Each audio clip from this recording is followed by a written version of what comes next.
to block ads on Facebook. For that, what you need to do is go to your profile and tap on the settings. Once you open settings and privacy, go to account center, and if you scroll down under account settings, you can find the ad preferences. Tap on it, and here will be all of the ads that you saw. So what you can do is see all of the ads, then tap on every single one, and then go to tap on hide ads. And once you hide ads, you won't be able to see any of the other ads from these sites, so you have to do this for all of these. And once you do that, what you can do is go to manage info, and here you can see the categories used to reach you.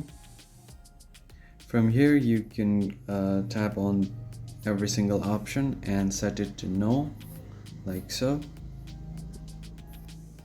because Facebook will use all of these categories to show the personalized ads for you. So if you don't want the ads to be shown on your profile, you can turn all of these off. And if you have any kind of categories associated with you, right here you can view and manage them. Right now I don't have any. If you have any that are shown here, you can turn them off as well. And doing that will block all of these personalized ads for you on Facebook. I hope you found the video helpful, and I'll see you on the next one. Thank you for watching.